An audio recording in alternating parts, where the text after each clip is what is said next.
কি করে মাটির নিচে ঢুকে গেল? আরে এই মেশিনটি তো অনেক মজার। এটা একটি স্লাইডের মতো একাই উপরে ওঠে। নেমে আসো এখানে, তুমি কিভাবে এলে? এত চকলেট লুকিয়ে রেখেছো, আমাকে কেন দিলে না? আমি এই চকলেট বিক্রি করে টাকা রোজগার করব। দরজা বন্ধ করে দেব যাতে তুমি ভেতরে না আসতে পারো। আরে তোমরা আমার বাবাকে নিয়ে কোথায় যাচ্ছ? আমার বাবাকে রেখে যাও বলছি। তোমার বাবা অসুস্থ হয়ে গেছে, তাই অ্যাম্বুলেন্স থেকে হসপিটালে নিয়ে যাচ্ছে। আমার বাবাকে তো তারা বন্ধ করে দিল। তোমার বাবাকে ভেতরে অপারেশন করবে, এখন বাবার পাশে গিয়ে বসতে পারবে। এই ছেলে, তুমি ভিতরে যেতে পারবে না। মেশিনে অ্যালার্ম বেজেছে।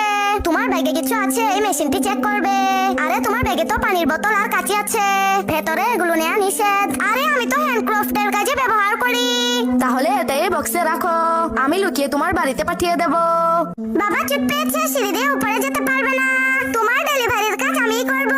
তোমার তো মাত্র 5 বছর, তুমি কি ডেলিভারি দিতে পারবে?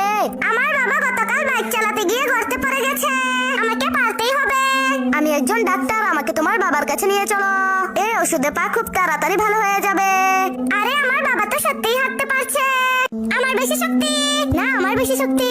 আরে তোমরা কি ভেড়া নাকি, এমন গুতগুতি করছো কেন? মা, আমার মাথায় চুল দিয়ে দুটো শিং বানিয়ে দাও। দেখো আমার মাথায় শিং আছে, এখন লাগবে। আরে ভয় পাই না, আমি এখনই দোকান থেকে একটা শিংওয়ালা টুপি কিনে আনছি। দেখো আমার শিং তোমার থেকে আরো বেশি বড়। আমার বাবা বেশি ভালো। আমি বাবার সাথে স্কাই ডাইভিং করেছি, সমুদ্রে নৌকা চালিয়েছি, জঙ্গলে অ্যাডভেঞ্চার করেছি, হাতির পিঠেও চড়েছি, সুন্দর স্লাইডে চড়েছি, আর সমুদ্রের তলদেশে সাঁতারও কেটেছি। এই মেশিনটি দিয়ে বাবার পায়ে সব হাড় দেখা যাচ্ছে, কিন্তু বাবার পায়ে একটি লোহার টুকরো কেন? আমি কাজ করার সময় দেয়াল ভেঙে আমার পায়ের উপর পড়েছিল, তাই ডাক্তার আমার পায়ে লোহার টুকরো লাগিয়েছে। রাফি, এই মেশিনটি একটু আমাকে দাও। এই তো রাফির শরীরের হাড় দেখা যাচ্ছে।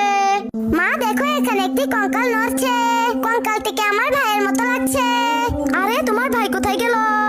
আন্টি, আমার ভাই তো কম্পিউটারে ঢুকে কঙ্কাল হয়ে গেল। কারণ তোমার ভাই নিরাপত্তা চেকের মেশিনে ঢুকে গেছে। এই রাফি, তুমি এখানে কেন ঢুকলে?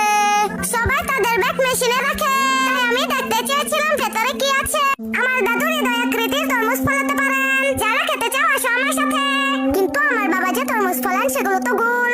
তরমুজ যখন একদম ছোট থাকে তখন দাদু হৃদয় আকৃতির ধাঁচার মধ্যে ভরে দেন, আবার তারার মতো তরমুজ ফলানো যাবে। না, সবাই তরমুজ খাও। তুমি ওকে আবার খেলনা কিনে দিলে? এত খেলনা রাখবে কোথায়? ঘরের সব খেলনা তো ছিটিয়ে ছড়িয়ে রাখে।